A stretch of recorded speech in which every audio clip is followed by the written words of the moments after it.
Doctor, capítulo 6, temporada 2020.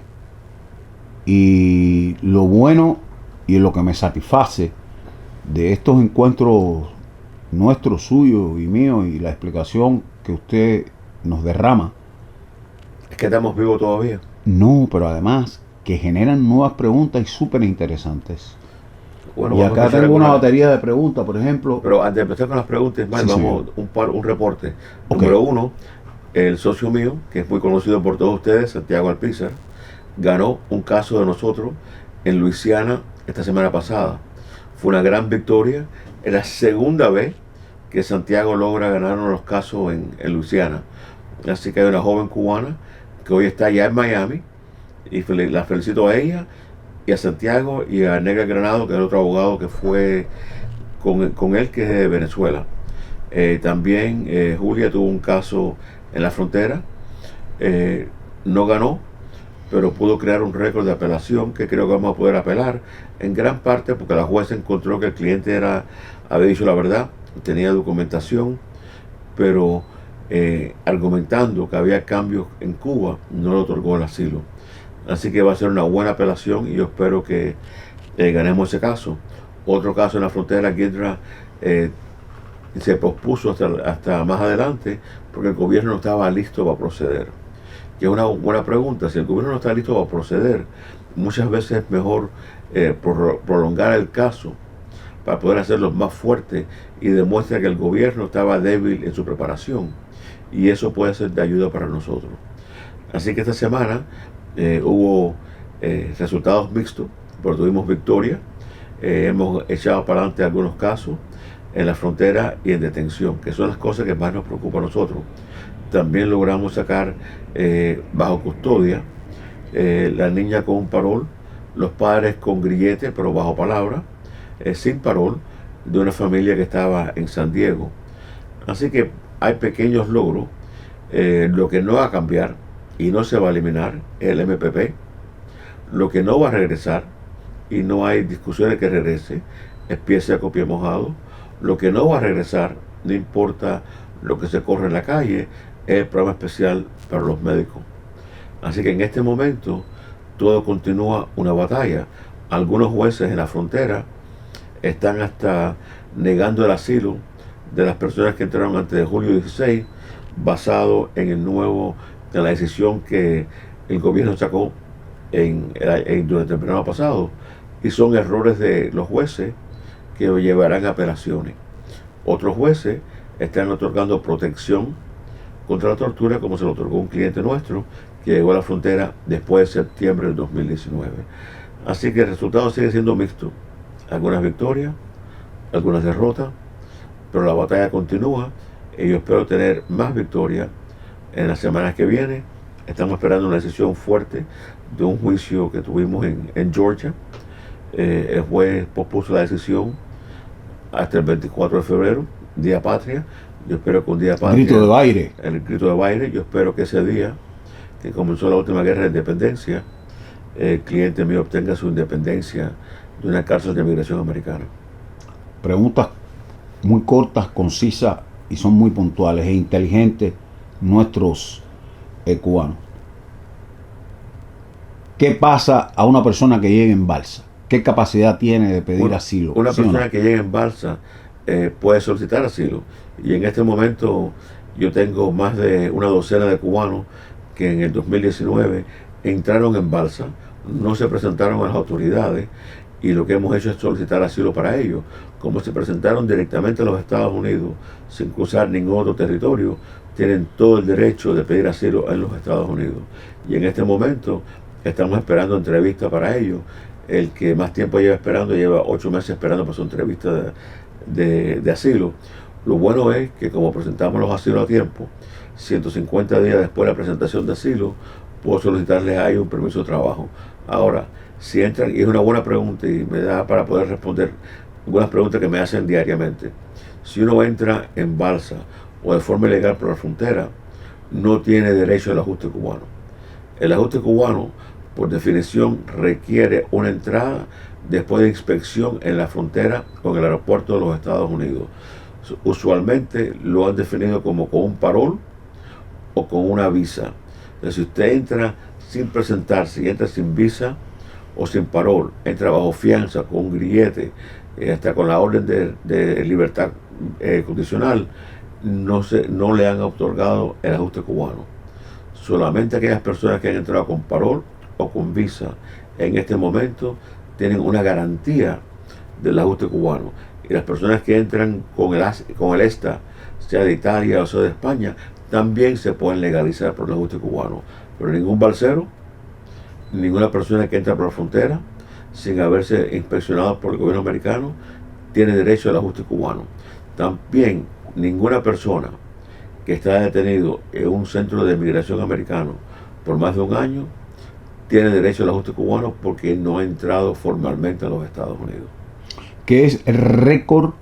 Me preguntan. ¿Qué es el récord de apelación? Crear un récord de apelación. Bueno, mira, la apelación, lo que ocurre es cuando tú haces una apelación, el transcripto entero, el récord, el transcripto, como tú quieras llamarlo, del juicio te lo entregan a ti o a tu abogado para preparar la apelación. Y se usa para poder demostrar los puntos a donde el juez de migración cometió errores en negar el asilo político a la persona. Y eso también puede abundar en lo que usted dijo posteriormente, de que el gobierno no estaba preparado Bueno, para... en ciertos casos el gobierno no está preparado, en ciertos casos como el último que tuvo Julio en la frontera, las preguntas de los fiscales fueron ridículas, al punto que la jueza la interrumpió varias veces. Lo mismo pasó en un caso que estoy apelando ahora mismo. Las preguntas que hacía el fiscal no tenían que ver con el asilo político de la persona y tenían hasta que ver con ideología política que no tenía que ver nada con lo que estaba ocurriendo o con transacciones políticas entre Cuba y los Estados Unidos. Y en realidad la fiscal lo paró después de un tiempo. Y eso es lo que ocurre.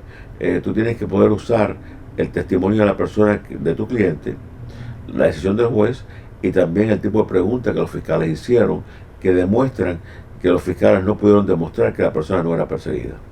Puede ser testigo un cubano bajo el MPP ante un hecho de intento de secuestro y de violencia contra otro de sus conciudadanos en México. Sí, pero el problema es que la entrevista de miedo creíble de México se le hace a la persona individualmente. Entonces la persona que lo vio, el testigo ocular que puede reportar, le puede preparar una declaración jurada a esa persona. Recordemos, otro punto importante con esta pregunta que me has hecho, Ismael, que toda la documentación que se presenta en una corte de migración tiene que estar traducida al inglés. Declaraciones juradas, comentarios de otras personas, documentos, todos tienen que estar traducidos al inglés. Si usted presenta documentación sin haber sido traducida, los jueces no la van a aceptar. ¿Y notarizada? Notarizada conviene también, pero al final del día tienen que estar en inglés. Todos los testimonios, lo que yo hago es que los testimonios que se han hecho, muchos vienen de Cuba escritos en papel, con pluma o lápiz. Puño y letra. Puño y letra. Yo lo traduzco y lo que yo notarizo son las traducciones que se han hecho aquí. Y de esa forma trato por lo menos darle cierta legalidad a la documentación. Muchos de las cartas que vienen de Cuba, los comentarios que vienen de Cuba, que yo uso en juicio, están acompañados por la tarjeta de identidad de la persona, que demuestra quién es la persona y dónde vive. Doctor, aquí hay un caso muy sui generis y es muy común en Cuba. Personas que viven en libre unión, no se han casado y tienen hijos, tienen descendientes. Este caso es de una pareja que tiene una niña de 6 años, ¿verdad? Y quieren entrar como familia. Ok, pero no pueden hacerlo. En los Estados Unidos no existe matrimonio por proxy, no existe matrimonio retroactivo y no existe unión libre. En los Estados Unidos es la familia la que están casados con los documentos legales y tienen que ser documentos de que se casaron legalmente de acuerdo a migración americana. Eso es lo que significa que tú no puedes casarte por proxy, que se lo permiten ciertos países, incluyendo Venezuela y Cuba. No puedes tener un divorcio anterior por proxy, que lo permiten también muchos países latinoamericanos. ¿Qué es el proxy, por favor? Que la persona está fuera de ese país y se casa por otra persona que lo representa en su país. Eso no existe en los Estados Unidos. Si tú entras con tu pareja y no están casados legalmente, el chance más grande, yo te diría con un chance enorme, no lo van a considerar familia y los van a separar. En este momento yo tengo varias personas que entraron de esa forma, que pudieron entrar la familia completa, pero no juntos. El marido entró 3 o 4 meses después, la esposa entró después, que están separados, que una vez que están ya aquí en Miami, frente a un tribunal de migración de los Estados Unidos, lo que los he recomendado, y lo han hecho la mayoría, han ido y se han casado aquí en los Estados Unidos. Entonces, una vez que se casan en los Estados Unidos, pueden reunir el caso como pareja. Y también pueden reunir casos de hermanos o hermanas, pero para ser una pareja tienen que estar casados legalmente. Hay 2 preguntas más. Una dice, Ismael, una pregunta, ¿cómo puedo presentar en cortes evidencia de lo que pasa en Cuba y de lo que me ha sucedido por ser objetor de conciencia y tener opiniones políticas contra el gobierno? Y si un matrimonio, unión libre con hijos puede reunir casos, bueno, ya esto estuvo... Ya la parte de unión libre ya la explicamos. explicamos. Lo que ocurre para presentar documentación, bueno, a veces el testimonio de la persona es suficiente para ganar el asilo si el testimonio es consistente, creíble y posible. Y la evidencia que tú no tienes, tienes una explicación para la cual tú no la tienes. Es mejor tener testimonio que crear o fabricar evidencia falsa. Pero ¿qué ocurre? Si tu pareja estuvo contigo y vio lo que te ocurrió a ti, ella puede dar una declaración jurada sobre lo que ocurrió. Si tus familiares en Cuba son testigos de lo que te ha pasado a ti, pueden dar testimonio también, como hablamos al principio. Mandar cartas, mandar declaraciones juradas explicando lo que ellos presenciaron o vieron que te ocurrió a ti. Cualquier otra documentación que pueda existir, que te dieron de alta del trabajo, que te sancionaron de alguna forma. La documentación existe, pero si por alguna razón tú no la tienes, o te la robaron, o te la han dado, el testimonio tuyo, si es fuerte, consistente, creíble, posible, bajo la ley de los Estados Unidos, debería ser suficiente para que tú ganes el asilo político. Y una pregunta muy triste. Estoy en deportación. ¿Cómo podemos detenerla? Necesito ayuda. Tristemente, si una persona ya está deportado y perdió su apelación, perdió su juicio, la única forma que puede quedarse en los Estados Unidos es si Cuba no lo acepta. El gobierno actual americano, la política es detener y deportar.